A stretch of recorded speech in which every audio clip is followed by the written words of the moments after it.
بہت زیادہ ہماری سوسائٹی میں یہ پھیل رہا ہے. اور مکس گیدرنگ, نمبر کو ٹیلی فون نمبر ایکسچینج ہو جاتا ہے. اچھا جو نہیں کرتا وہ بیچارہ احساس کمتری میں کہتا ہے یار لڑکے اتنی عیاشی کر رہے ہیں, باہر جاتے ہیں ہوٹلوں پہ لڑکیاں بک ہو رہی ہیں, فلاں ملک جاؤ وہاں بک.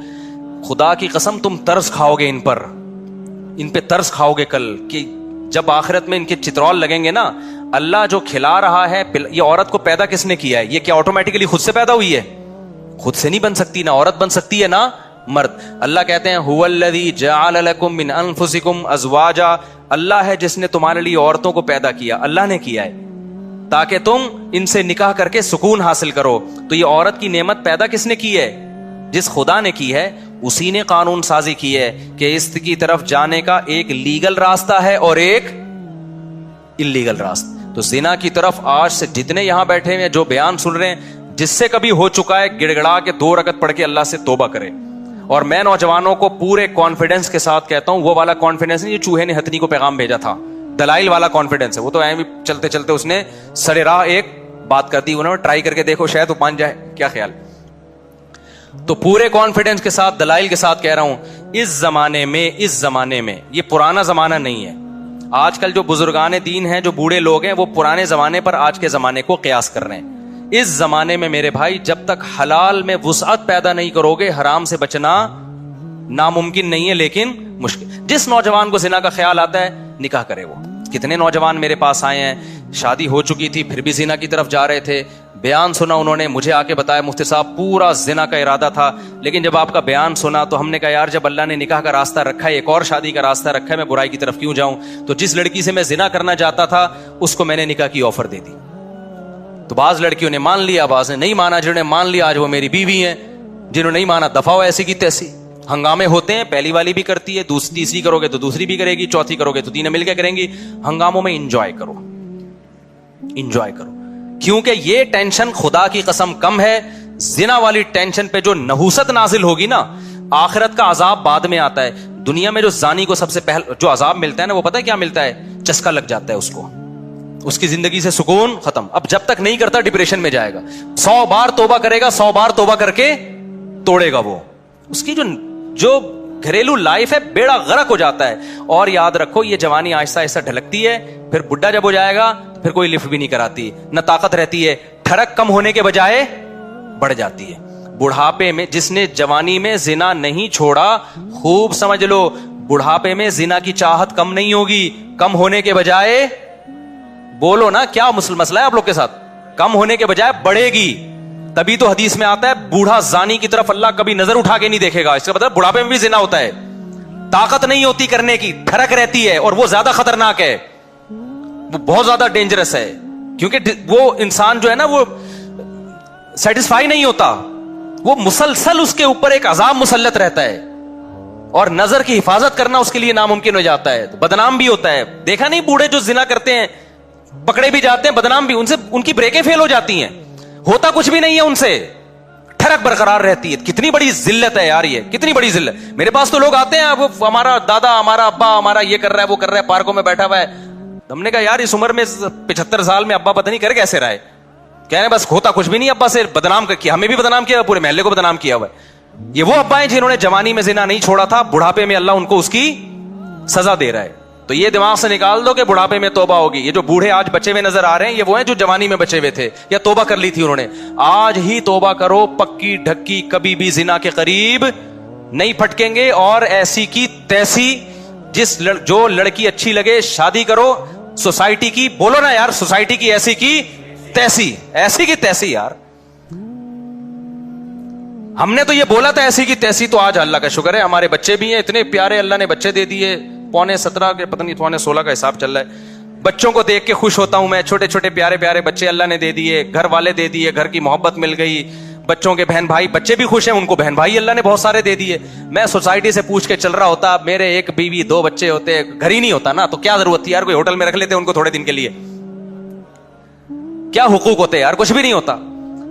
تو جس سے انسان نکاح کرتا ہے اس کا بھی فائدہ ہو گیا, گھر مل گیا, اولاد مل گئی, اولاد کو ابا مل گیا, سب کا فائدہ ہو رہا ہے. تو کیوں اپنا بھی نقصان کر رہے ہو, دوسروں کا بھی نقصان کر رہے ہو, حلال نعمت سے بھی محروم رہ رہے ہو. ایک ٹینشن ہے فساد, لڑائی اپنی جگہ سے. تو بیویوں سے محبت بھی کرو, ان کے حقوق بھی. دوسری شادی کرتے ہو پہلی کی حق تلفی نہ کرو, بلکہ اس کو تھوڑا زیادہ شروع میں ٹائم دو, اس کو گھمانے پھرانے لے جاؤ, تو عزت دو اس کو, لیکن کرو ضرور, کسی کی باتوں میں مت آؤ. اس زمانے میں برائی سے بچنے کے لیے حلال میں وسعت پیدا کرنا ضروری ہے. عورت بھی برائی سے بچے گی, آپ بھی. آپ نہیں کرو گے, چلو آپ بچ گئے, عورتوں کا کیا ہوگا جن کو رشتہ نہیں مل رہا؟ وہ برائی کی طرف جائیں گی, وہ سوسائٹی کے مردوں کو خراب کریں گی. میرے پاس اگر میں ڈائریوں میں واقعات لکھنا شروع کروں, ایک صاحب نے دوسری شادی کی کسی طلاق یافتہ سے, انہوں نے مجھے بتایا کہ میری بیوی کا بیان ہے کہ اگر میری اب شادی نہ ہوتی, اس نے میرے بیان سن کے شادی کی, کہتا ہے میری بیوی نے مجھے بتایا بڑے پاک دامن گھرانے سے اس کا تعلق تھا, پردے دار, کہتی ہے اللہ کی قسم میں زانی بن جاتی.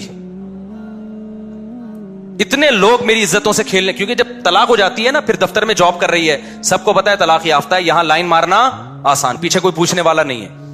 اتنے مرد لائنیں مار رہے تھے, اتنے مرد لائنیں مار رہے تھے. یار ایسی ایسی پاک دامن عورتوں کو ہماری سوسائٹی نے زانی بنا دیا ہے, اور مجھ پہ الزام لگاتے ہیں کہ 4 شادیوں کی بات کرتا ہے. ان عورتوں کا کوئی تو حل بتاؤ نا تم, یا تو ان کو کنٹینر میں جمع کر کے بم سے اڑا دو سب کو. تو اللہ نے جو قانون بنایا ہے نا, وہ صرف میرے اور آپ کے لیے نہیں ہے, وہ پوری سوسائٹی کو سامنے رکھ کے بنایا. یا تو یورپ والا سوسائٹی ایکسپٹ کر لو, بڑھاپے میں کتے, زنا اور یہ سب چیزیں ان کے, یا تو وہ, اگر وہ نہیں بن سکتے ویسے تو پھر پورا ویسے بننا پڑے گا جیسے کون کہہ رہا ہے, اسلام. تو ایسی کی, یہ لکھ کے چلے جاؤ, ایسی کی تیسی. وہ جو ہے نا, ابھی کسی نے میرے نام پہ وہ بنا دی, وہ جو ہوتے ہیں نا اسماعیلیاں, بولو بھائی کے نام سے بنا دی. جب سے واٹس ایپ پہ نا کوئی بات کوئی جواب نہیں دے رہا تو بولو بھائی اور میری تصویر لگی ہوئی ہے, تو ایک آپ اس کو کیا بولتے ہیں, ایموجی.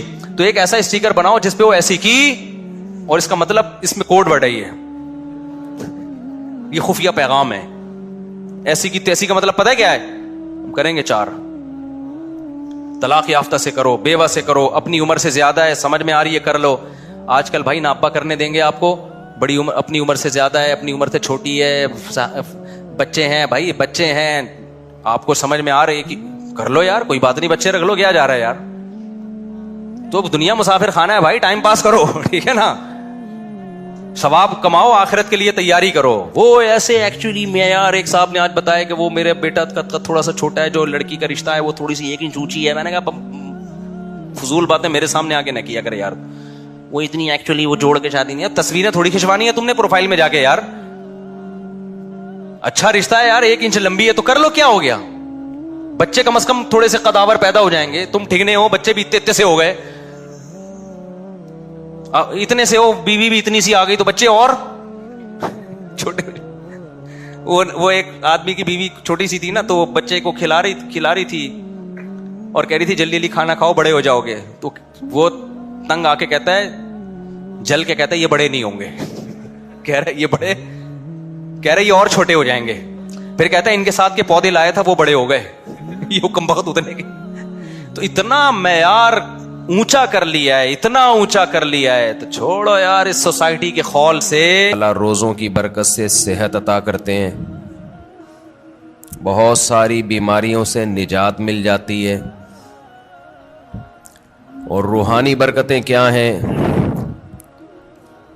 انسان کے لیے دنیا میں سب سے مرغوب چیز خوراک ہے. خواہشات کی 2 قسمیں ہوتی ہیں. ایک خواہشات وہ ہوتی ہیں جن کا آپ کی باڈی سے تعلق ہے, جو باڈی کی نیڈ ہیں. ایک خواہشات وہ ہوتی ہیں جو اوپر کی خواہشات ہیں, لگژری لائف, گاڑی بنگلہ, اچھی ڈریسنگ, دیکھنے میں اچھا نظر آؤں, عزت ہو سوسائٹی میں, دولت ہو میرے پاس. یہ جو پہلی قسم کی خواہشات ہیں نا, جو آپ کی باڈی کی نیڈ ہے, یہ بہت ڈینجرس ہوتی ہیں. یہ 3 قسم کی خواہشات ہیں. ایک کھانے کی خواہش, پینے کی خواہش, اور ایک جنسی خواہش جسے کہا جاتا ہے, مرد اور عورت کی ایک دوسرے کی طرف اٹریکشن. یہ تینوں قسم کی خواہشات ہماری باڈی کی ریکوائرمنٹ ہے, یہ جسم کی چاہت ہوتی ہے. یہ خواہشات پوری نہ ہو تو ہماری باڈی متاثر ہونا شروع ہو جاتی ہے. اچھا, کچھ خواہشات ہوتی تو باڈی کی ہیں, وہ نیچرل نہیں ہیں. خواہشات تو سمجھ گئے نا کتنی قسم کی ہوتی ہیں؟ 2 قسم کی نا. ایک باڈی کی ریکوائرمنٹ, باڈی کی نیڈ, اور ایک باڈی کی نیڈ نہیں ہے, یعنی جسم کا تقاضا نہیں ہے, بلکہ وہ ہماری جسم سے ہٹ کے خواہشات ہوتی ہیں. جیسے لگژری لائف ہے نا, ہر آدمی چاہتا ہے میری لائف کیسی ہو, لیکن ایسا نہیں ہوتا کہ لگژری لائف کی آپ کے پیٹ کو کوئی بھوک لگ رہی ہو, وہ خواہش پوری نہیں کریں گے تو باڈی کو کوئی نقصان ہو رہا ہو. جو باڈی کی نیڈ ہے نا, جیسے کھانا پینا, یہ تو اگر نہیں کریں گے تو باڈی مسلسل تڑپتی رہے گی, مسلسل احتجاج کرتی رہے گی. اور ان خواہشات کو پورا کرنا بھی ضروری ہے, نہیں کریں گے تو بالآخر باڈی آہستہ آہستہ ڈیمیج ہونے کی طرف جائے گی اور مر جائیں گے ایک دن. آپ کو اگر گدا نہیں ملتا سونے کے لیے, اچھا انہی باڈی کی خواہشات میں ایک نیند بھی ہے. ہم 4 قسم کی خواہشات شامل کر لیتے ہیں. نیند ہے, کھانا پینا, اور جس کو جنسی خواہش کہتے ہیں. یہ اتنی ڈینجرس ہوتی ہیں. جیسے نیند کی خواہش کو آپ دیکھ لو, اب گدے پہ سونا یہ باڈی کی نیڈ نہیں ہے, یہ کیا ہے, ایک لگژری لائف انسان گزارنا چاہتا ہے, اس کا تقاضا ہے کہ میرا گھر اچھا ہو, ایئر کنڈیشن روم ہو, اور ٹائلیں لگی ہوئی ہوں, اور فانوس لگے ہوئے ہوں. لیکن جب آپ کو نیند آئے گی تو جو گدے پہ سونے کے عادی ہیں ان کو فرش پہ نیند نہیں آئے گی. لیکن چونکہ نیند آپ کی باڈی کی نیڈ ہے, ایک وقت آئے گا کہ باڈی کہے گی میں نے سونا ہے, سونا ہے, سونا ہے, سونا ہے. آپ کہیں گے میرے پاس سونے کے لیے گدا نہیں ہے, نہیں سو سکتا, نہیں سو سکتا, نہیں سو سکتا. بالآخر پھڈا ہوتے ہوتے جو باڈی کی نیڈ ہے نا وہ غالب آ جائے گی. لگژری جو آپ کی ایک چاہت ہے اس پہ باڈی غالب آ جائے گی آپ کی, اور آپ کانٹوں پہ بھی سو جاؤ گے. جس کو نیند نہ آتی ہو نا اس کو جاگنے دو, بول تو نہیں سوئے گا, دیکھو اس کا باپ بھی سوئے گا پھر, کیونکہ یہ خواہشات دماغ پر مسلط ہو جاتی ہیں. کیونکہ ضرورت ہے, نہیں تو مرے گا, نہیں سوئے گا تو کیا ہوگا. 1 ہفتہ کھائے پیے بغیر انسان زندہ رہ سکتا ہے, میڈیکل سائنس کہتی ہے. 1 ہفتہ سوئے بغیر زندہ نہیں رہ سکتا. اس لیے یہ اللہ مسلط کر دیتے ہیں کہ تیرا باپ بھی سوئے گا. تبھی آپ نے دیکھا ہوگا ڈرائیونگ کے دوران ڈرائیور سو جاتا ہے, حالانکہ اس کا سونے کا بالکل موڈ نہیں ہوتا, اور ایسا سوتا ہے کہ اپنے ساتھ سارے پیسنجر کو بھی ہمیشہ کے لیے سلا دیتا ہے. تو یہ چیزیں اللہ نے مسلط کی ہوئی, بھائی یہ تمہاری خواہش پہ نہیں ہے. ورنہ بڑے لوگ کہتے ہیں ہمارے پاس ٹائم نہیں ہے, اگلے مہینے ہم سوئیں گے, اس دفعہ ہمیں آفس کا بزنس کا کام ہے بہت.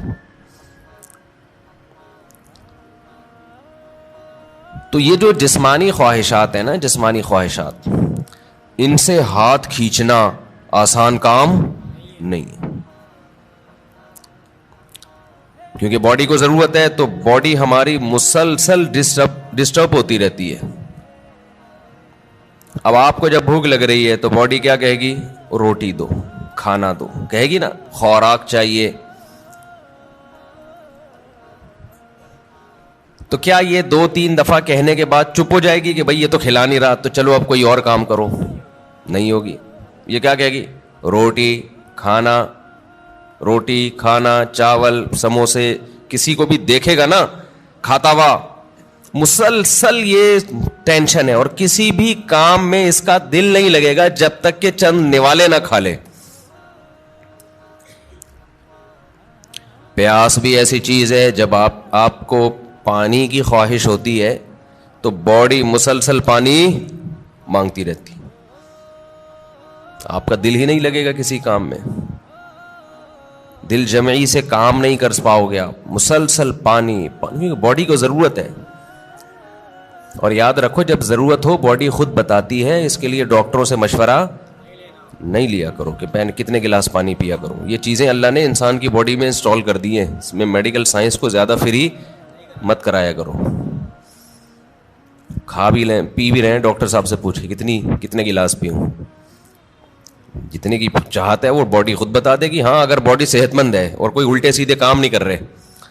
بعض دفعہ آپ کوئی الٹا کام کر رہے ہوتے ہو جس سے پھر باڈی دھوکہ دیتی ہے, جیسے جو لوگ چائے زیادہ پی رہے ہیں, کافی, تو کیفین کیا کرتی ہے کہ پیاس کا احساس ختم کر دیتی ہے, پیاس بجھا دیتی ہے اور باڈی سے پانی پیشاب بنا کے نکال دیتی ہے. ایک طرف پانی کی کمی ہو رہی ہے, دوسری طرف اس کمی کی کو پورا کرنے کے لیے باڈی کو جو احتجاج کرنا چاہیے باڈی وہ احتجاج نہیں کر رہی, تو پھر پانی کا پھر مشورہ ڈاکٹر صاحب سے لینا پڑے گا, کیونکہ پھر باڈی آپ کا جو جسم ہے نا وہ اس کی کھوپڑی گھوم جاتی ہے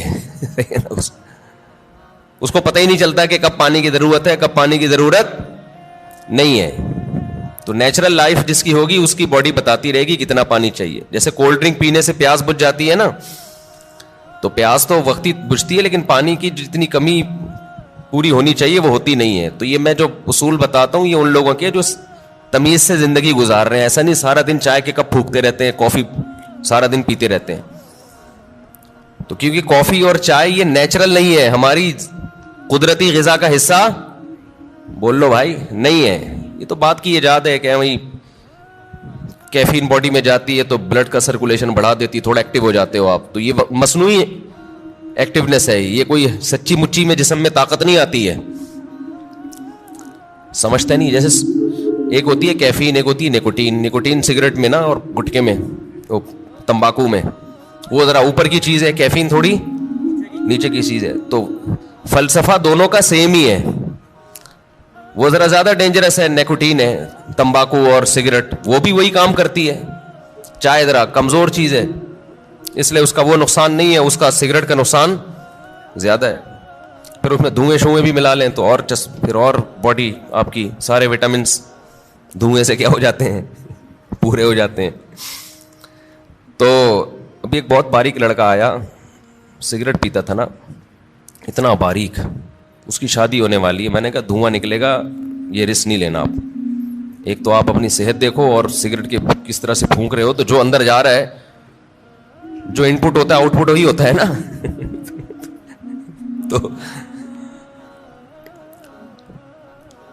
تو یہ جو ہے نا, یہ جو باڈی کی ریکوائرمنٹ نشہ ہے, نشہ یہ بن جاتا ہے, یہ اللہ نے بنایا نہیں ہے, یہ اس سے بھی زیادہ خطرناک ہے روٹی پانی سے. یعنی اس کو برداشت کرنا بہت ہی مشکل ہے. اللہ میاں نے تو آپ کو وہ چیزوں کی چاہتیں رکھی تھیں جو جس کی آپ کی باڈی کو ضرورت ہے. روٹی کی ضرورت رکھی, پانی کی چاہت رکھی اللہ تعالیٰ نے, اور جو اللہ نے خواہشات رکھی ہیں جو نیچرل ہیں. ہم نے کیا کیا, سگریٹ پی پی کے, دن میں 5-6 کپ کافیوں کے پی پی کے, اور پان گٹکے کھا کھا کے ہم نے اس سیٹنگ کو کیا کر دیا, خراب. اب آپ گٹکے اور پان والوں کو دیکھ لو, سگریٹ والوں کو دیکھ لو, افطاری میں لوگ کھجوروں کی طرف لپکتے ہیں, وہ کہاں لپکتے ہیں, سگریٹ کی طرف. وہ تو کھجور ایک سنت پوری کرنے کے لیے کھا لیتے ہیں, اس کے بعد پھر سٹے لگا رہے ہوتے ہیں بیٹھ. کتنی بڑی نحوست ہے یار, ہے یا نہیں ہے؟ کیسا اپنے ہاتھوں سے اپنے آپ کو برباد کر رہے ہو. اللہ کا کتنا بڑا فضل ہے, ہمارے ماں باپ نے ہمیں سگریٹ پان گٹکے سے ہمیشہ بچایا. ہمارے ماں باپ کا بہت بڑا احسان ہے. اللہ ان کی قبروں کو نور سے بھر دے, ان کی پر اللہ بہت رحمت نازل کرے. بڑا کردار ہوتا ہے والدین کا اس میں. بالکل بچوں کو قریب نہ جانے دو. ہم تو ایک دفعہ, مجھے یاد ہے میں نے ایک دفعہ سگریٹ پی تھی چھپ کے, وہ بھی ایسے کہ ہمارے ایک رشتے کے تایا لگتے تھے, وہ پیتے تھے, رشتے کے تایا, دور کے تایا. انہوں نے پھینکی تو ہمیں شوق تھا تھوڑی تحقیقات کا کہ یار یہ کیا ہے, اس میں اتنا شوق سے یہ صبح شام سٹے لگاتے ہیں. تو انہوں نے پھینکی تو میں نے اٹھا لی, تو اٹھا کے میں نے کہا ذرا چک کے دیکھو نا, تو ایک کش لگایا ہے, وہ اتنی کھانسی ہوئی ہے کہ اللہ کا بڑا فضل. اور شکر ہے دیکھا نہیں کسی نے, ورنہ طبیعت سے کٹتے. طبیعت سے کیا ہوتا, کوئی گھر میں دیکھ لیتا تو کٹ جاتے طبیعت سے. تو جو بات ہے میں اس کی طرف آتا ہوں. تو جو سگریٹ ہے اور یہ سب چیزیں تو انسان خود عادی بنا لیتا ہے نا. تو یہ میرا آج کا ٹاپک نہیں ہے, یہ تو اپنے ہاتھوں اپنے آپ کو آپ جہنم کی آگ میں ڈال رہے ہو, ایک عذاب میں ڈال دیا آپ نے اپنے آپ کو. اچھا ایک بات خوب سمجھ لو, بات چل نکلی ہے, یہ جو سگریٹ والے, گٹکے والے اور بہت زیادہ جو کافی پیتے ہیں, چائے پیتے ہیں, بہت زیادہ کیفین کی لت پڑ گئی ہے ان کو, یہ لوگ اکثر ایک بات یہ کہتے ہیں کہ اس سے ذہن فریش ہو جاتا ہے. یہ خوب سمجھ لو, کوئی بھی نشے کی چیز, نشے سے میری مراد یہ نہیں ہے جو شراب کا نشہ ہوتا ہے, نشے سے مراد جس کی بھی لت پڑ جائے. تو جو کیفین ہے, کافی, جو نیکوٹین ہے, ان میں یہ ذہن میں رکھو کہ جتنی کوانٹٹی آپ لے رہے ہو نا فریش ہونے کے لیے, تھوڑے دن میں اس کے عادی ہو جاتے ہو, سمجھتے ہو, پھر آپ کو اس کی مقدار بڑھانی پڑتی ہے. جبکہ روٹی اور پانی میں ایسا نہیں ہے. جتنی روٹی سے پیٹ بھر رہا ہے نا, اگر خام خام میں زبردستی زیادہ ٹھوس ٹھوس کی عادت نہیں بناؤ گے تو مزید کی عادت نہیں پڑتی, بلکہ کم کی عادت پہ لاؤ گے تو کم, زیادہ پہ لاؤ گے تو زیادہ. جبکہ یہ جتنی چیزیں جو نیچرل نہیں ہے, جو ہماری باڈی کی نیڈ نہیں ہے, ان کو جب آپ لوگے تو جتنے کپ میں آج فریش ہو رہے ہو نا, کل اس سے تعداد بڑھانی پڑے گی. شرابی کو دیکھ لو نا, شروع میں ایک گھونٹ میں بہک جاتا ہے اور بڑا مزہ آتا ہے اس کو, اس کے بعد پورے کریٹ کے کریٹ پی جاتا ہے, لیکن اس کو وہ نشہ نہیں آتا جو پہلے دن ایک گھونٹ میں آیا تھا اس کو. تو یہ خود ایک عذاب ہے کہ آپ سمجھ رہے ہو فریش ہو رہا ہوں, بھائی آپ فریش نہیں ہو رہے, اس سے آپ کا دماغ تازہ نہیں ہو رہا, دماغ کو اس کی عادت پڑ رہی ہے, اب اس کو مزید چاہیے. تو بالآخر ایک نہ ایک وقت جا کے بریک لگانی پڑتی ہے آپ کو. تو پہلے ہی نہیں لگا لو, اچھا ہے, کیا خیال ہے, شروع میں ہی چھوڑ دو ان چیزوں کو یار.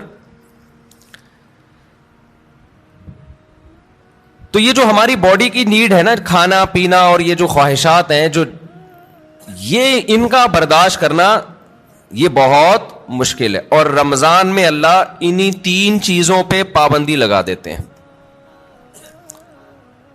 ویسے تو 4 چیزیں ہیں نا جو بہت زیادہ انسان کو, جس کی خواہش سونا اور جنسی خواہشات اور کھانا اور پینا, تو ان میں سے 3 اللہ تعالیٰ روزے کی حالت میں کیا کر دیتے ہیں, پابندی لگا دیتے. کھانا پینا اور جنسی خواہش آپ پوری نہیں کر سکتے. سونے پر اللہ پابندی نہیں لگاتے, یہ اللہ کی رحمت ہے. اللہ چاہتے تو رمضان میں سونے پر بھی پابندی لگا دیتے, لیکن ما جعل علیکم فی الدین من حرج, قرآن کہتا ہے ہم نے دین میں تنگی نہیں رکھی. ایسا دین بنایا جو ہر دور میں ہر انسان کے لیے سوٹیبل ہو, اس کے لیے اس پر عمل کرنا ممکن. نیند کا سیٹ اپ, اس میں زیادہ پریشانی ہو جاتی اور عین ممکن ہے صحت کو نقصان ہونا بھی شروع ہو جاتا. تو رمضان کا مقصد لوگوں کی صحتوں کو نقصان پہنچانا نہیں ہے, لوگوں میں خواہشات پہ کنٹرول کرنے کا جذبہ پیدا کرنا ہے. اور ویسے بھی حکمت کی بات کیا ہے کہ اللہ اگر نیند پہ پابندی لگا دیتے نا, نیند پہ, تو کیا ہوتا, لوگ مغرب کے بعد سوتے وہ فجر میں اٹھتے, کیا خیال ہے, تو نیند ڈبل کر رہے ہوتے, اس کا کوئی فائدہ نہیں تھا.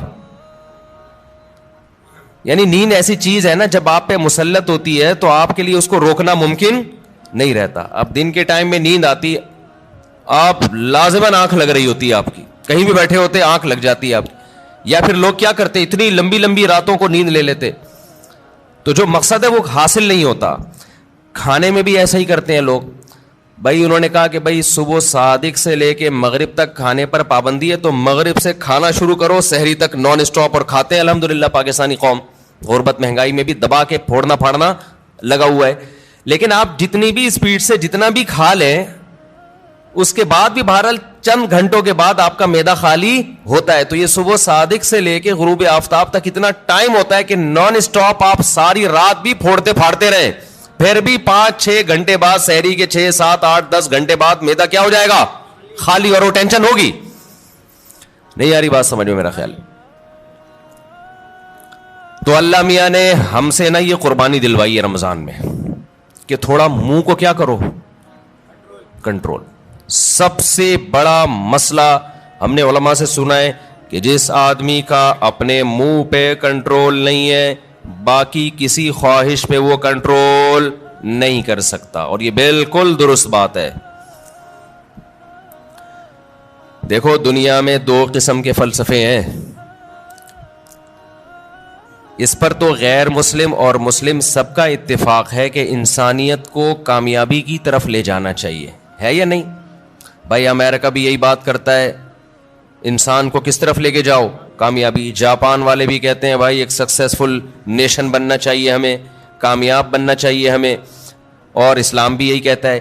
لیکن غیر مسلموں کے ہاں کامیابی نام ہے خواہشات کے پورا ہونے کا. آپ کی تمام خواہشات پوری ہو رہی ہیں تو آپ ایک کامیاب انسان ہیں. سمجھتے ہو کہ نہیں سمجھتے ہو؟ اگر آپ کی ہر خواہش پوری ہو رہی ہے تو آپ کیا ہیں؟ کامیاب. لیکن اسلام کیا کرتا ہے؟ آپ کی جگہ جگہ خواہشات پہ پابندیاں لگا رہا ہوتا ہے. جگہ جگہ آپ کی خواہشات پہ کیا لگاتا ہے؟ پابندیاں. یہ نہیں کرنا, یہ نہیں کرنا, یہ لیگل ہے, یہ انلیگل ہے. بہت ساری اور بڑی خطرناک قسم کی پابندیاں بھی لگا دیتا ہے اسلام, جس کا غیر مسلم تصور ہی نہیں کر سکتے کہ ان سے بچے ہم. آپ اپنی مرضی سے سو سکتے ہو اسلام میں؟ عشاء سے پہلے سو سکتے ہو؟ بولو نا, یوں کر دیا کرو تھوڑا پتہ تو چلے. نہیں سو سکتے.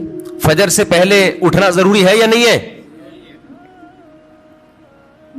اب ایک آدمی کہہ رہا ہے یار میں سو رہا ہوں لمبا, بس 11 بجے اٹھوں گا. نہیں بھائی, آپ کو اسلام پابندی لگائے گا کہ آپ کو اپنی مرضی سے سونے کی اجازت نہیں, اٹھنا پڑے گا.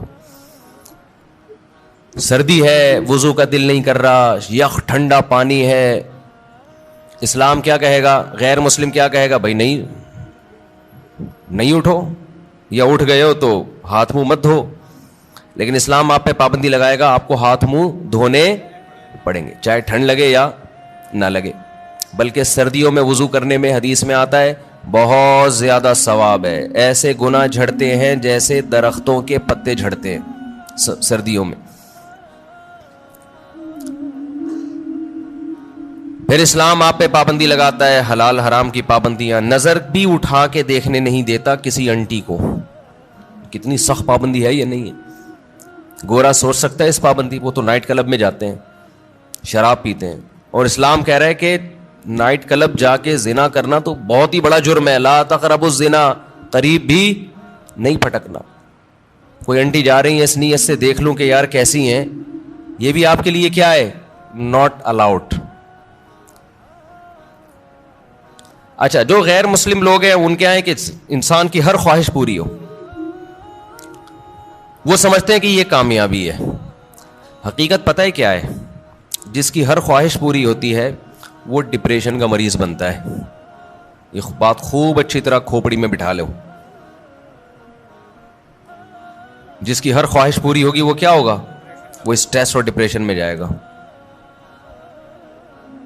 وجہ اس کی ہے کہ آپ کی ہر خواہش پوری ہو سکتی نہیں ہے. اگر ہو رہی ہے نا تو اس کا نتیجہ نکلے گا کہ آپ میں خواہشات پہ کنٹرول کرنے کی طاقت ختم. ایک اسٹیپ ایسا آتا ہے جہاں کوئی نہ کوئی خواہش آپ کو قربان کرنی پڑتی ہے. دنیا میں کوئی شخص فرعون بھی ایسا نہیں گزرا کہ اس کی ہر خواہش دنیا میں پوری ہوئی ہو. ساری پوری ہو رہی تھی, موسیٰ علیہ السلام آ گئے, ایک دم دماغ کھٹکا نا اس کا, یہ کیا ہو گیا بھائی؟ یہ تو ہوتا ہے.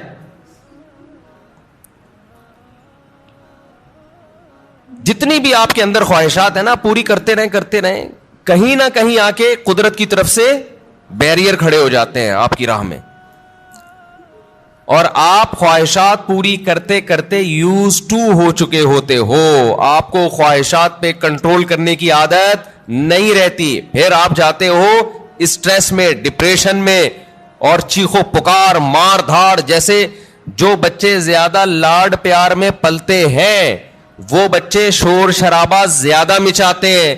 جن بچوں پہ ماں باپ کا کنٹرول ہوتا ہے کہ کچھ خواہشات پوری کر دی, کچھ پوری نہیں کی, وہ بچے بھی کنٹرولڈ ہوتے ہیں.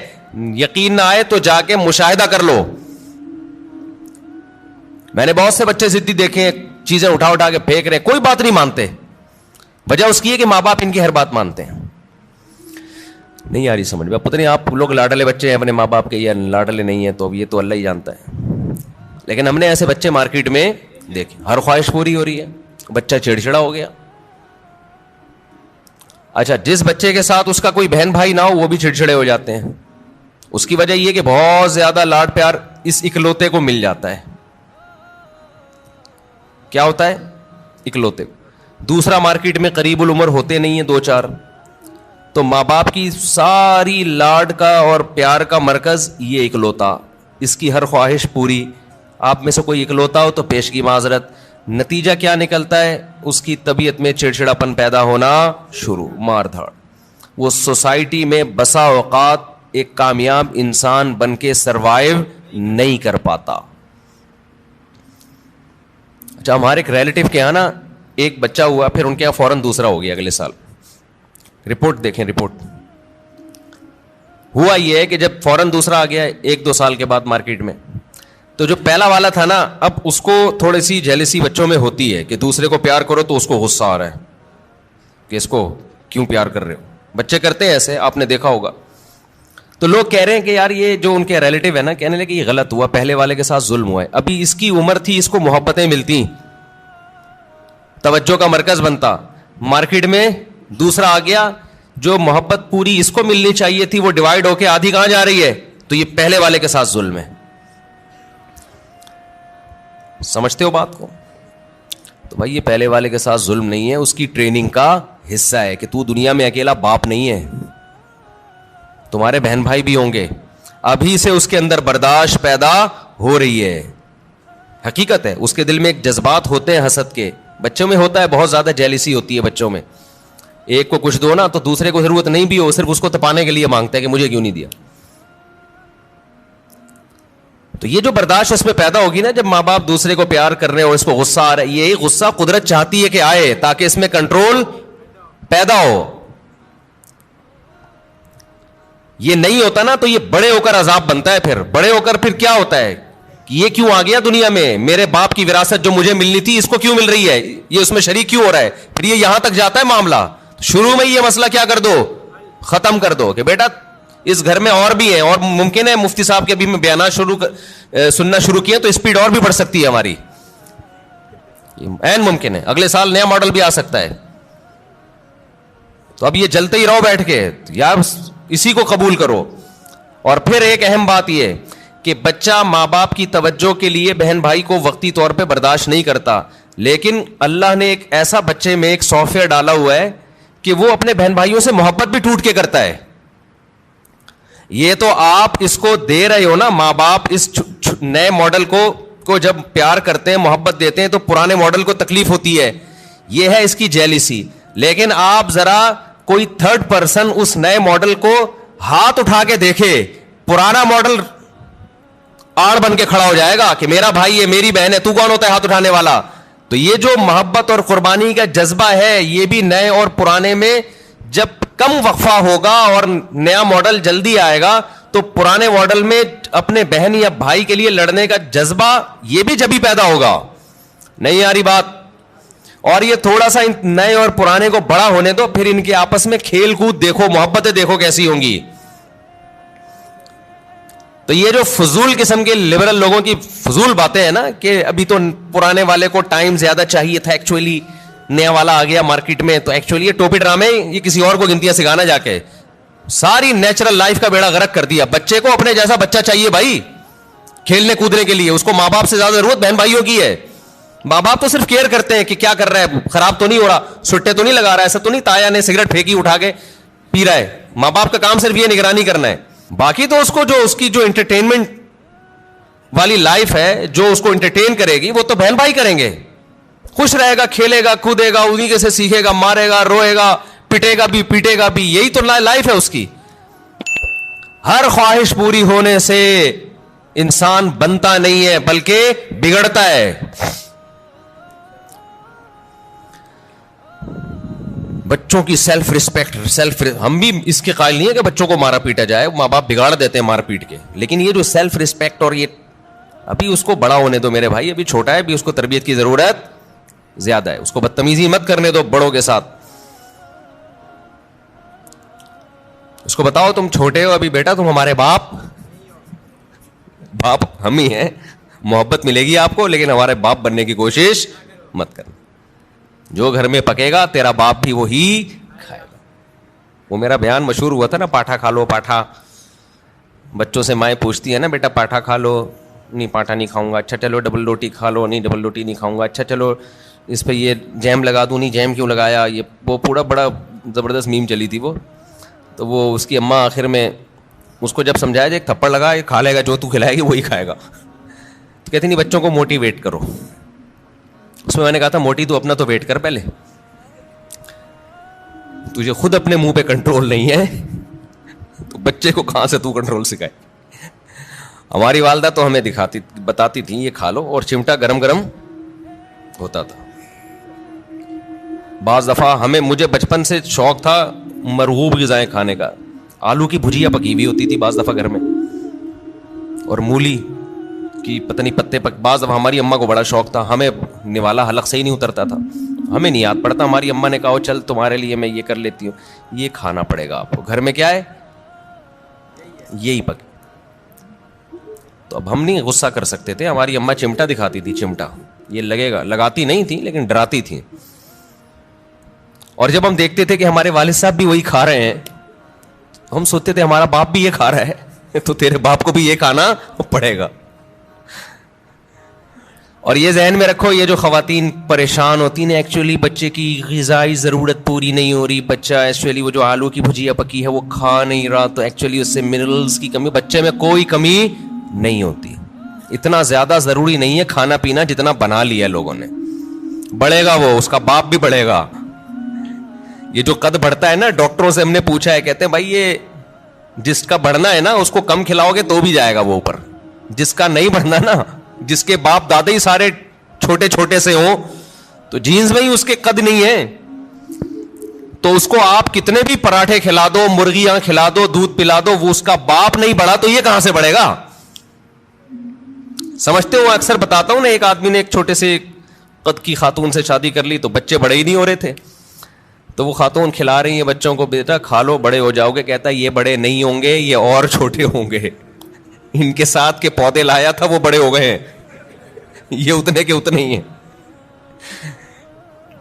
تو یہ نا بچوں کے کھانے پینے کو زیادہ سروں پہ مسلط مت کیا کرو, کچھ نہیں ہوتا. اچھا کھلاؤ, بھلے تھوڑا کھائیں, آج تھوڑا کھائیں گے بھوکے رہیں گے, اگلے ٹائم پہ خود ہی چھین چھین کے کھائے گا پھر وہ. تو یہ بازاری چیزیں نہیں کھانے دو بس بچوں کو. جتنی بازاری چیزیں ہیں نا, میں نے تو تجربے کیے ہیں بچوں کے اوپر, اپنے ہی بچوں پہ. جب بازاری چیز کھلائی بیمار ہوئے, اور بچا کے رکھا فٹ فاٹ. اچھا میرا ایک بیان تھا, اس کی میں وضاحت کر دوں. میرا ایک بیان تھا, اس میں نے یہ بتایا کہ میں نے اپنے 2 بچوں پہ 6 مہینے تجربہ کیا ہے. 6 مہینے تک میں نے ان کو بازار کی کوئی چیز نہیں کھانے دی.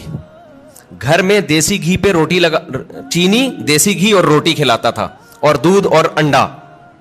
6 مہینے انہوں نے گزارے. میرا خیال ہے 3 یا 4 سال کی ایج تھی ان کی. ایک کی 4 سال ہوگی, ایک کی 3 سال ہوگی, ایک کی 4.5 سال ہوگی, اس طرح سے. پوری سردیاں آ کے گزری ہیں, ایک چھینک بھی نہیں آئی, ورنہ سردیاں آتے ہی بچے بیمار ہونا شروع ہو جاتے ہیں نا. صرف کیا کھلایا ہے, دودھ, دیسی گھی, روٹی, چینی اور ہاف بوائل انڈا. بہترین تھے. اچھا جیسے ہی 6 مہینے گزرے ہیں, یعنی سردیاں آ کے بھی گزر گئی ہیں, ایک دن ہلکی سی کھانسی ہلکی سی ہوئی ہے, تو یہ بنفشہ شہتوت گرم پانی میں ڈال کے 1 چمچ پلا دیا ان کو. وہ اس کے بعد وہ بھی نہیں ہوئی رات کو سونے سے پہلے نا. بہترین 6 مہینے گزارے انہوں نے, کوئی بیماری نہیں, کوئی چھینک نہیں, کچھ بھی نہیں. 6 مہینے کے بعد کیا ہوا ہے کہ کوئی ریلیٹو آئے, انہوں نے بسکٹ کھلا دیے, اور اسی کے بعد طبیعت خراب ہو گئی. پہلے تو پیٹ خراب ہوا, پھر کسی نے کولڈ ڈرنک پلا دی, پھر یہ ہوا, پھر وہ وغیرہ وغیرہ وغیرہ. مجھے اندازہ ہو گیا کہ یہ جو بچوں کی صحت کا مسئلہ ہے نا, گھر کی چیزیں کھلاؤ گے تو ایک دم بہترین صحت رہے گی. اچھا اس پہ میرے کچھ لوگوں نے اعتراض کیا کہ لو بھائی مفتی صاحب چینی کھلا رہے ہیں بچے کو, چینی کون سی کوئی نیچرل ہے؟ نہیں آ رہی بات سمجھ میں؟ یعنی ہم چینی کھلائیں, چینی تو خود نقصان دہ ہے. تو یاد رکھیں, میں نے کبھی نہیں کہا کہ چینی بہت فائدہ مند چیز ہے. میرا مقصد یہ ہے کہ ایک نقصان دہ چیز ہم نے کھلائی, پھر بھی نقصان نہیں ہوا, باقی وہ نقصان دہ چیزوں سے بچا لیا. ورنہ بہتر تو یہ کہ چینی نہ کھلائیں آپ. چینی کون سی کوئی آب زمزم سے دھلی ہوئی مخلوق ہے؟ نہیں آ رہی مولانا صاحب, ان کی سمجھ میں بات نہیں آ رہی ہے. بھائی چینی جو ہے نا, چینی وہ خود بھی کوئی اچھی چیز نہیں ہے, لیکن ایک غلط چیز بھی کھلا دی, 20 غلط چیزوں سے بچا لیا, تو بھی اس کی اتنی برکتیں نظر آئی ہیں. تو اگر آپ اس سے بھی بچا لیں تو نور النارو, شہد کھلا دیں, گڑ کھلا دیں. سمجھتا ہے کہ نہیں سمجھتے ہو؟ تو بچوں کی لیکن کنٹرول کرنا پڑتا ہے بچے کو بڑا. اور زیادہ عرصہ نہیں, تھوڑے دن تک کنٹرول کرو گے تو پھر وہ عادی ہو جائے گا. تو میں یہ عرض کر رہا تھا کہ دنیا میں دو نظریات ہیں, ایک یہ کہ انسان کی ہر خواہش پوری کی جائے تو اس سے وہ کامیاب ہوتا ہے, لیکن اسلام کیا کرتا ہے, جگہ جگہ خواہشات میں رکاوٹیں ڈالتا ہے. تو خوب سمجھ لیں, جس کی ہر خواہش پوری ہوتی ہے وہ کامیاب نہیں ہوتا, بلکہ وہ اسٹریس اور ڈپریشن کی طرف جاتا ہے. بالکل اس کی مثال ایسے ہے جیسے آپ جسم پہ جب ویٹ اٹھاتے ہو, جسم میں اپنی خواہش کے خلاف حرکت کرتے ہو تو جسم بیمار ہونے کے بجائے صحت مند ہوتا ہے. اور آپ جسم کی اپنی خواہشات پر عمل کرنا شروع کر دو, جسم چاہتا ہے بیٹھا رہوں نہ اٹھوں, آپ بیٹھے رہو نہ اٹھو. جسم چاہتا ہے دوڑوں نہیں, صرف چلوں, آپ نہ دوڑو چلو. پھر جسم چاہتا ہے چلو بھی نہیں, بیٹھے ہی رہو, سوتے ہی رہو. تو اس سے جسم کو کیا طاقت اور انرجی جمع ہو کے خوشحال زندگی ملے گی, یا جسم کا بیڑا غرق ہو جائے گا؟ تو ایسے ہی یاد رکھو, انسان کی روح اس وقت خوش ہوتی ہے جب روح پہ بوجھ ڈالا جائے, روح باڈی بلڈنگ کرے, روح جاگنگ کرے, روح ویٹ اٹھائے. اور یہ ٹینشنوں کے ویٹ ہے جو روح اٹھاتی ہے. اگر یہ روح کی آپ ہر خواہش پوری کرنا شروع کر دیں گے تو جیسے باڈی کی ہر خواہش پوری کرنے سے باڈی کا بیڑا غرق, تو اسی طرح روح کی ہر خواہش پوری کرنے سے روح کا بیڑا غرق ہو جاتا ہے. سمجھ میں نہیں آ رہی میرا خیال ہے بات؟ تو اپنی خواہشات کے خلاف چلنا سیکھیں. ہاں, ہر خواہش کی مخالفت نہیں. جیسے آپ نے باڈی, جب جو لوگ جم جاتے ہیں ویٹ اٹھانے کا دل کرتا ہے کیا؟ نہیں کرتا نا, بس جسم پہ بوجھ ڈال کے اٹھا رہتے, تبھی وہاں کی آوازیں بھی آ رہی ہوتی ہیں. اگر مزہ آ رہا ہوتا تو ویٹ اٹھاتے واہ واہ واہ ہنسی آ رہی ہوتی. ایسا تھوڑی ہے. تو اسی طرح یاد رکھیں, ہاں ویٹ حد سے زیادہ اٹھائے گا تو باڈی خراب ہو جائے گی. اسی طرح روح پہ جب بوجھ حد سے زیادہ پڑ جاتا ہے تو پھر روح خراب ہونا شروع ہوتی ہے. لیکن یہ اللہ کی رحمت ہے کہ اس نے ہماری روح پہ حد سے زیادہ بوجھ ڈالا ہی نہیں ہے. اگر اللہ کہہ دیتا 24 گھنٹے کے روزے رکھو پورے رمضان, اور سحری میں صرف 10 منٹ کھانے کی اجازت ہے, 23 گھنٹے 50 منٹ بھوکے رہنا ہے, 10 منٹ کیا کرنا ہے, کھانا کھانا ہے, تو شاید یہ ہماری طاقت سے زیادہ بوجھ ہم پہ ڈال دیا جاتا. مرتے پھر بھی نہیں, اتنی جلدی مرتا نہیں ہے آدمی بھوک سے, یاد رکھو. لیکن یہ ممکن ہے کہ ہم پہ ہوتا نہیں ہم سے. ما جعل علیکم فی الدین من حرج, اللہ کہتے ہیں اعتدال سے بوجھ ڈالا ہے. اللہ کہہ دیتا 50 نمازیں پڑھو تو پڑھنی پڑتی کہ نہیں پڑھنی پڑتی؟ کتنی ٹینشن والا کام ہو جاتا بھائی, کتنی ٹینشن والا کام. اللہ میاں نے 5 رکھی, اور وہ بھی دن کے 2 کناروں پر رکھ دی 2 نمازیں, اور صرف عصر اور مغرب ایسی ہیں جو جلدی جلدی آتی ہیں, ورنہ بڑا فاصلہ ہے ان 2 نمازوں کے درمیان.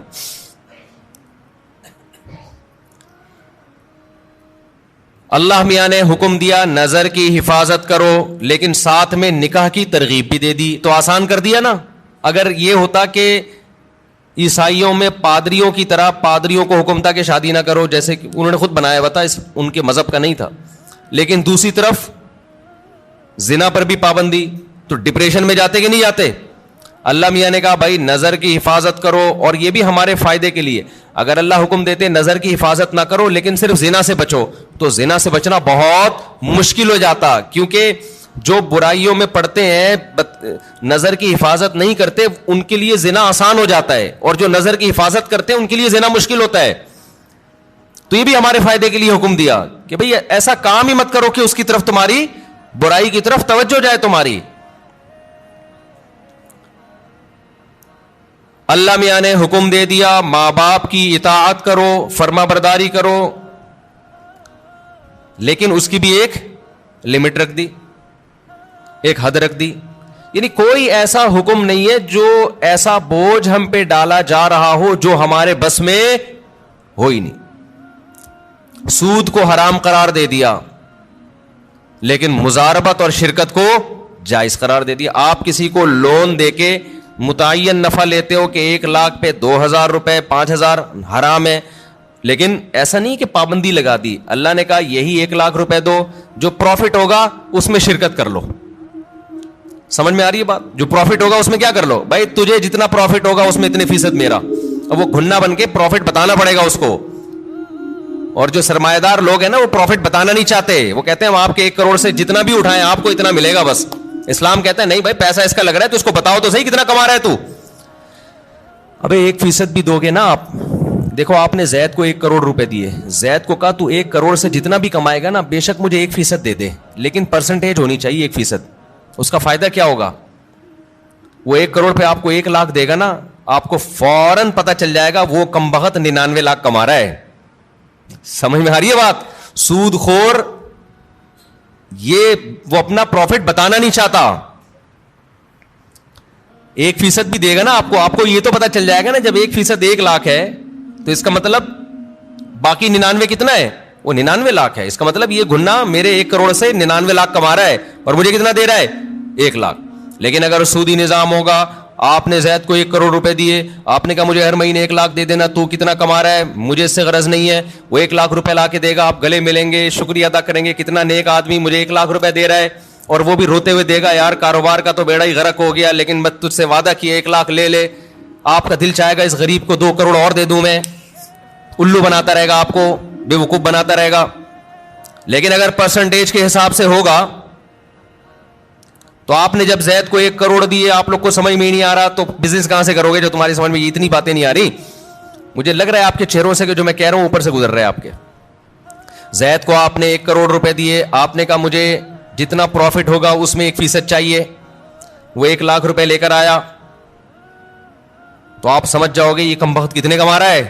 99 لاکھ. اب اس کو رونے کی اجازت, وہ رونے کا بہانہ نہیں کرے گا, اور آپ کو اس سے مانگو گے بھی کہ جو جتنا پروفٹ ہوا ہے مجھے دکھاؤ تاکہ پتا چلے کہ یہ واقعی 1% بنتا ہے کہ نہیں بنتا ہے.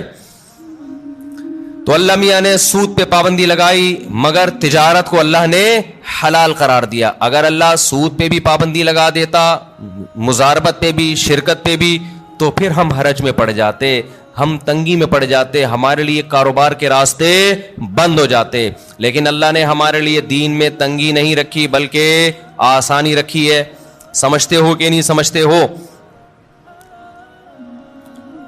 تو اسی طرح اللہ میاں نے لیکن بوجھ ڈالا ہے ہمارے اوپر. یہ نہیں کہا کہ بالکل فری سٹائل کی زندگی گزارو گے, کوئی ٹینشن ہی نہیں ہوگی. یہ کامیابی نہیں ہے, ٹینشنیں اٹھانی پڑیں گی.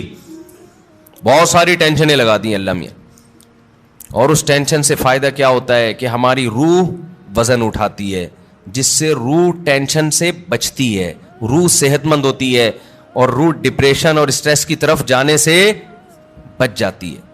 تبھی آپ کو مسلمانوں میں خودکشی کا ریشو دوسری قوموں کی نسبت کم نظر آئے گا. مسلمانوں میں ڈپریشن کے مریض دوسری قوموں کی نسبت کم نظر آئیں گے, حالانکہ ڈپریشن والے کام مسلمانوں میں بہت زیادہ ہیں. مسلمان غیر مسلم ایک ڈپریشن پالنے کے لیے تیار نہیں, مسلمان 4 ڈپریشن کی بات کرتے ہیں. آئی بات سمجھ میں؟ ہم مسقط میں تھے تو ہمارے بہت سے علماء اپنی اپنی فیملیوں کے ساتھ آئے تھے, بیگمات کے ساتھ آئے تھے. تو ایک مولانا صاحب نئے نئے پہنچے تو وہ میزبان نے ان سے پوچھا مجبوری ساتھ میں ہے یا بغیر مجبوری کے آئے ہیں؟ میں نے کہا یہ کیا کہہ رہے ہیں؟ پھر پتہ چلا بیگم کو پیار سے کیا کہتے ہیں, یہ مجبوری. تو بڑا زبردست لفظ تھا ان کا بھائی, کیونکہ جب مجبوری ساتھ میں ہوتی ہے تو پھر گھر سے زیادہ دیر باہر نہیں رہ سکتے, آپ بتانا پڑتا ہے. جو بغیر مجبوری کے آیا وہ تو جہاں مرضی جائے. جب مجبوری کے ساتھ آئے ہیں تو بیگم پوچھے گی, مجبوری پوچھے گی بھائی اتنی دیر سے کیوں آ رہے ہو, آپ کہاں گئے ہوئے تھے؟ مفتی صاحب کے ساتھ. اچھا, جو لوگ اپنی مجبوریوں کے ساتھ آئے تھے نا, ان سب کی مجبوریوں کو یہ بڑی فکر تھی کہ ہمارا میاں, ہمارے جو میاں ہیں مفتی طارق مسعود کے ساتھ تو نہیں بیٹھے ہوئے گئے. سب کو یہ ایسا لو یہ 2-4 مجبوریاں اور پال لیں ہمارا شوہر, ان کو یہ سب کو ڈرتا. تو مسلمان کے پاس ٹینشن کے مواقع بہت ہیں, پھر بھی ٹینشن نہیں لیتا. یہ غربت اور مہنگائی آپ تھوڑی دیر کے لیے انگریزوں کو دے دو تو خودکشی کے لیے میرے بھائی رجسٹریشن فارم کیا ہو جائیں گے, ختم ہو جائیں گے. ہمارے والے حکمران 1 ہفتے کے لیے ان کو ادھار دے دو, آپ سچی مچی کے تو نہیں لیں گے, صرف ادھار دے دو آپ ان کو کہ 1 ہفتے بعد واپس لے لیں گے. 1 ہفتے میں ایسا بیڑا غرق ہو جائے گا, کوئی کھمبا ان کا بجلی کا باقی نہیں بچا ہوگا. ان کے یہاں تو کھمبے ہوتے نہیں, انڈر گراؤنڈ ہی ہوتا ہے سب کچھ. یہ ہم ہیں, ٹھیک ہے نا. ڈالر کہاں سے کہاں پہنچ گیا, میں تو کبھی سوچتا ہوں تو تھوڑی ڈپریشن شروع ہو جاتی ہے, پھر میں سوچتا ہی نہیں کہ ابھی مریں گے تو ویسے ہی سب کیا ہو جائے گا, ختم. ہمارے تو اصل آخرت ہے نا. جو دیکھو دال پانی اللہ نے جو موٹی موٹی ضرورتیں وہ تو اللہ ویسے ہی پورے کر. اور پاکستان کا تو حال ایسا ہے کہ بچپن سے سنتے آ رہے ہیں کہ بینک کرپٹ ہونے جا رہا ہے. پاکستان کا ایسا اللہ کے ساتھ اللہ کا معاملہ ہے, بچپن سے مہنگائی بڑھ رہی ہے. مجھے یاد ہے وہ دور میں بہت چھوٹا تھا, روٹی 4 آنے کی ملتی تھی, 1 روپے کی 4 روٹیاں.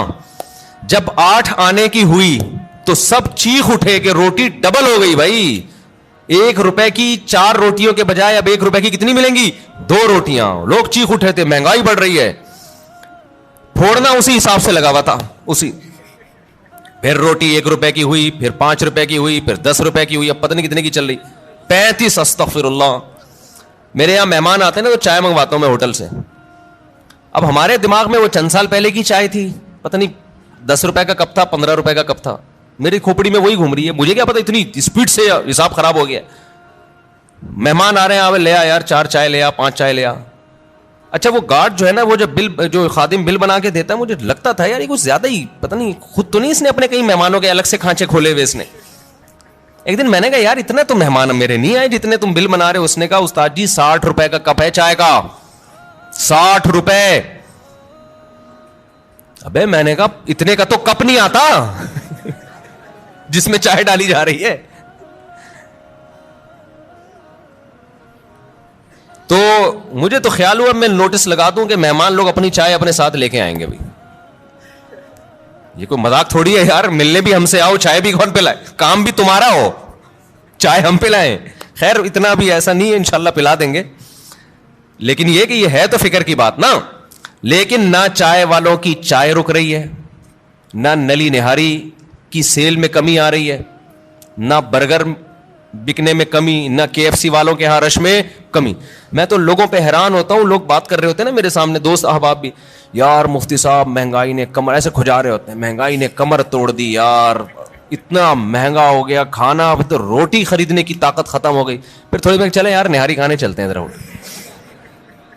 چلے مجھ سے نلی نہاری کا پروگرام ہو جائے. یہ ہر ایک کا حال ہے.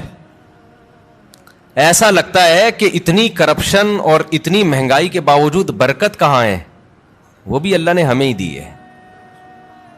لوگوں کے چہرے کھلے ہوئے ہیں ماشاءاللہ, پیٹ بھرے ہوئے ہیں. ہوٹل کے باہر جاؤ ایسا لگتا ہے فری میں بانٹ رہا ہے, پاؤں رکھنے کی جگہ نہیں ہے. مہنگے سے مہنگے ہوٹل جاؤ وہاں بھی یہی حال ہے. میں نہیں کہہ رہا کہ جو غریب ہیں وہ ختم ہو گئے, نہ, جو بیچارے سفید پوش غریب ہیں ان کے گھروں کے حالات بہت خطرناک ہیں. لیکن اللہ کا شکر ہے ان حالات میں بھی بہت سو کو اللہ بہت اچھا کھلا رہا ہے. تو بھائی مسافر خانہ ہے نا یار, اور کیا کرنا ہے, کھا پی لو, سونے کی جگہ مل گئی, مہنگائی گئی تیل لینے, ٹھیک ہے نا. ہماری زندگی کا جتنا کوٹا ہے ہمارے مرنے سے پہلے انشاءاللہ ہم پورا کر کے جائیں گے. اگلی نسل کا بیڑا غرق ہوگا, وہ اگلی نسل جانے, وہ ہمیں کیوں بھائی, اللہ اس کو بھی کھلا دے گا. پھر اگلی نسل کا کام ہے کہ وہ ووٹ اچھے لوگوں کو دے. ہم تو اس نسل کو بھگت رہے ہیں.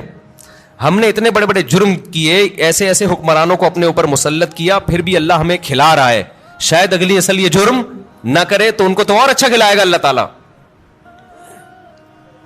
یعنی ایسا لگ رہا ہے اللہ ہمارے گناہوں کو بھی اتنی سزا نہیں دے رہا جتنی بنتی ہے, ورنہ تو ہم لوگ کی حرکتیں ہیں نا اس کے حساب سے سزا بہت زیادہ بنتی ہے ہماری.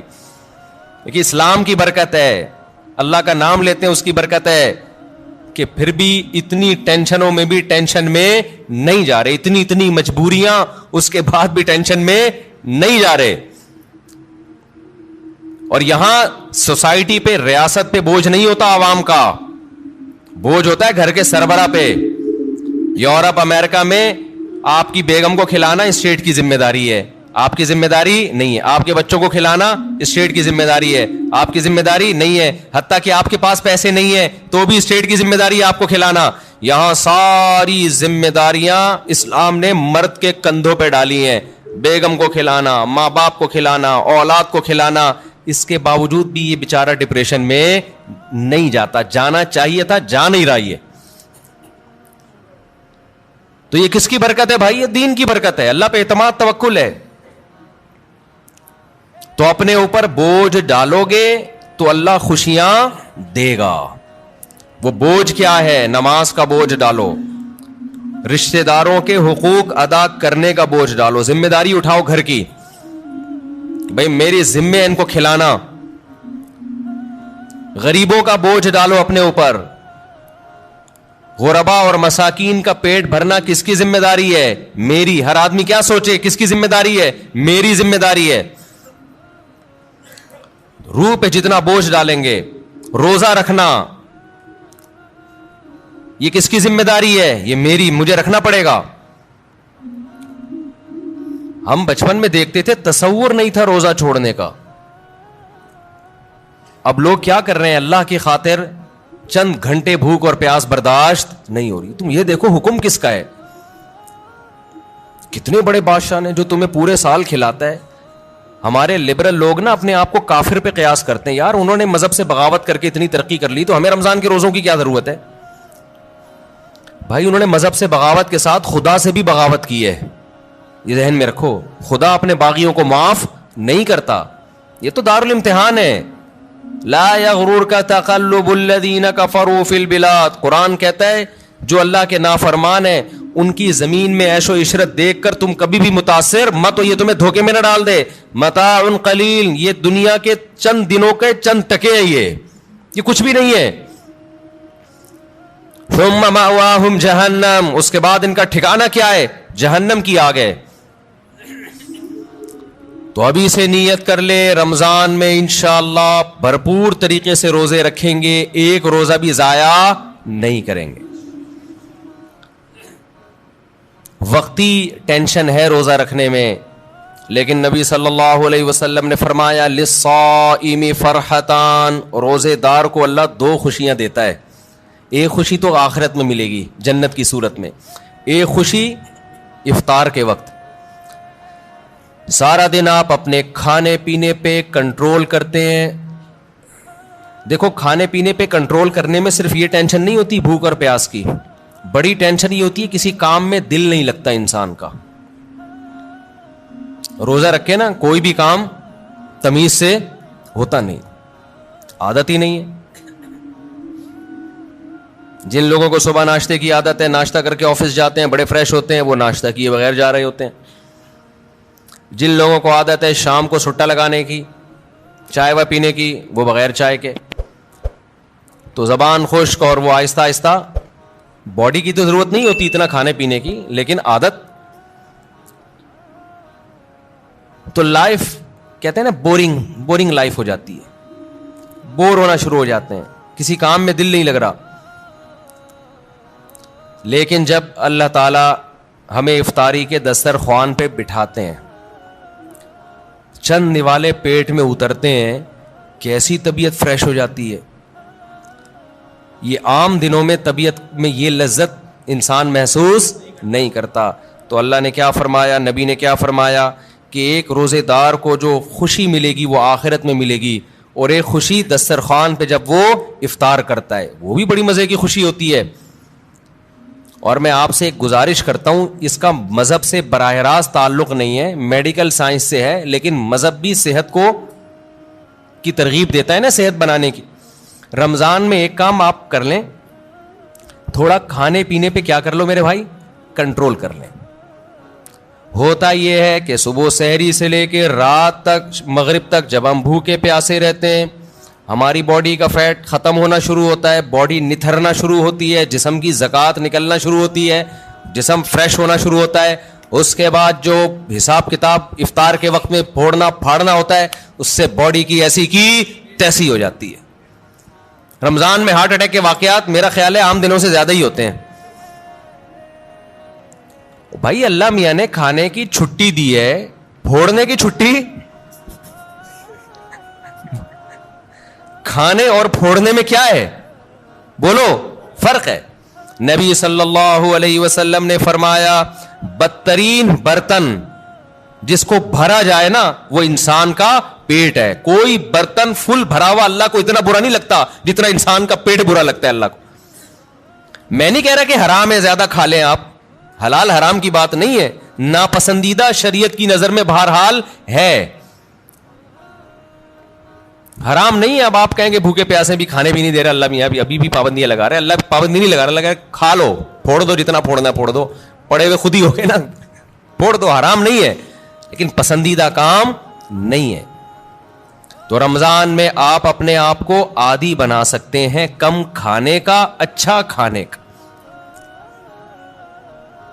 میں بھی سموسے پھوڑتا ہوں, پکوڑے پھوڑتا ہوں, لہذا میں آپ کو یہ کہوں کہ سموسے نہ کھائیں, پکوڑے نہ کھائیں, یہ غلط ہو جائے گا. جب میں کھانے لگوں گا میرے گھر والے میرا ہی بیان چلا دیں گے کہ آپ خود لوگوں کو بول رہے ہو کہ سموسے مت کھاؤ اور خود کیا کر رہے ہو, کھا رہے ہو. لہذا میں ایسی بات کیوں کروں جو میں خود نہیں کر رہا.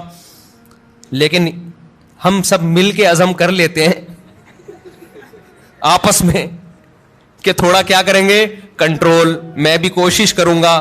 اب گھر والے کہیں گے بیان دیکھو, میں کہا میں نے کوشش کا وعدہ کیا تھا, تو کوشش ہی تو ہو رہی ہے کہ میرا ہی بیان مجھے ہی سنایا جا رہا ہے. کوشش کی جا سکتی. سموسے بھی کھا لیں اعتدال سے. میں نے بہت دیکھا ہے لوگوں کو افطاری میں بہت زیادہ پھوڑتے ہیں, مسائل کھڑے ہو جائیں گے آپ کے لیے. شربت پہ شربت پیے جا رہے ہیں, چینی کے نا پیے جا رہے ہیں, کولڈ ڈرنک پہ کولڈ ڈرنک پیے جا رہے ہیں.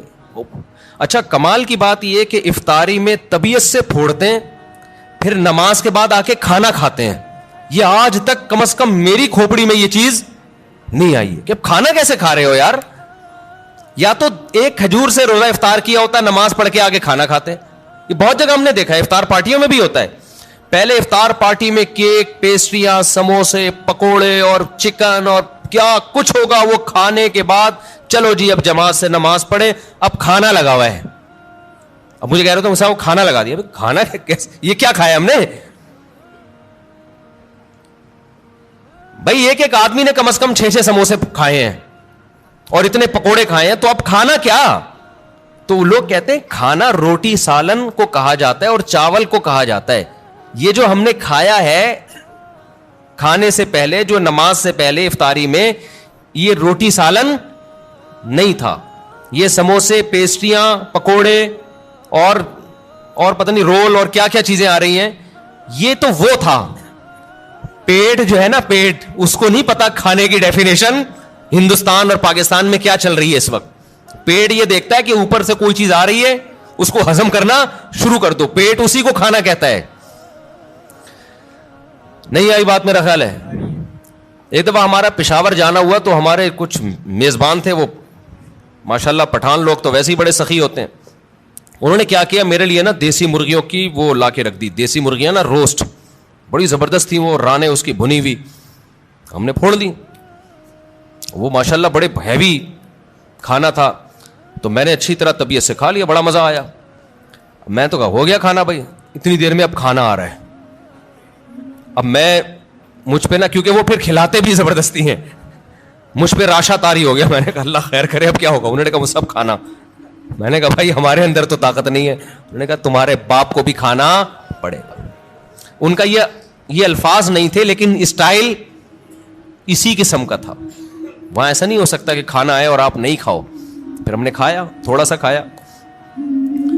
تو افطاری میں کیا کر رہے ہوتے ہو بھائی, تو آپ بہترین آپ تجربہ کر کے دیکھ لو میرے مشورے پر. افطاری میں شربت نہ پیو. آپ, میں آپ کو بتا رہا ہوں, آپ کا دماغ ایسا فریش ہو جائے گا نا, آپ کہو گے واہ مزہ آ گیا بھائی. اکثر آپ نے دیکھا ہوگا افطاری کرتے ہی لوگ ٹن ہو جاتے ہیں, دیکھا ہوگا نا. مغرب کے بعد گھر جاتے ہیں, بستر سے اٹھا ہی نہیں جاتا. پھر تراویح میں ایسے جھوم رہے ہوتے ہیں جیسے جن پر لگتا ہے کسی نے کوئی قبر سے مردہ اکھاڑ کے لا کے یہاں کھڑا کر دیا ہے. یہ حالت ہوتی ہے. آپ کو جو نیند آتی ہے نا, میٹھا کھانے سے آتی ہے, خوب سمجھ لیں, کارب لینے سے آتی ہے. آپ اپنی خوراک میں کاربوہائیڈریٹ کو کم کر دیں, آپ فریش بھی ہوں گے, نیند بھی نہیں آئے گی, جسم کو طاقت پوری ملے گی. آپ افطاری میں تجربہ کر کے دیکھ لیں, میٹھے میں صرف کھجور کھائیں آپ افطاری میں, اس سے نیند نہیں آئے گی. کھجور میں کوئی الگ ٹائپ کا میٹھا ہوتا ہے. آپ نے افطاری میں شربت نہیں پینا, آپ نے افطاری میں روٹی چاول نہیں کھانے, تھوڑے سے کھا لیں آپ, زیادہ نہیں کھائیں. کھجور کو فوکس کریں آپ, جو چنے کی چاٹ وغیرہ ہے نا اس کو فوکس کریں, وہ کھائیں, پیٹ بھی بھر جائے گا آپ کا.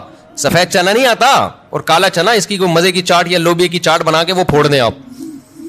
پیٹ بھی بھرے گا آپ کا. لیمن پی لیں, لیمن, لیمو کا تھوڑا سا, بے شک تھوڑی بہت چینی ڈال, وہ بغیر وہ اس کے پیا نہیں جاتا, شہد ڈال دیں اس میں تو زیادہ اچھا ہے, وہ پی لیں آپ اپنے خرچے پہ. یہ سارے کام اپنے خرچے پہ کرنے ہیں, ایسا نہ ہو مجھے فون کر رہے ہو ہم نے آپ اتنا کچھ انتظام کر لیا ہے پیسے بھجوا دیں. تو کھجوریں پھوڑ دیں آپ افطاری میں, اور چاٹ واٹ سے پیٹ بھر لیں آپ, یہ چنے کی چاٹ وغیرہ سے نا, دہی بڑے وغیرہ سے, اس سے پیٹ بھر لیں آپ, تو آپ کو نیند نہیں آئے گی, آپ فریش ہو جاؤ گے, طاقت بھی پوری ملے گی آپ کو. اور یہ جو افطاری کر کے ٹن ٹن سے گھوم رہے ہوتے ہیں نا, اور تراوی میں بھی ادھر ادھر جھوم رہے ہوتے ہیں,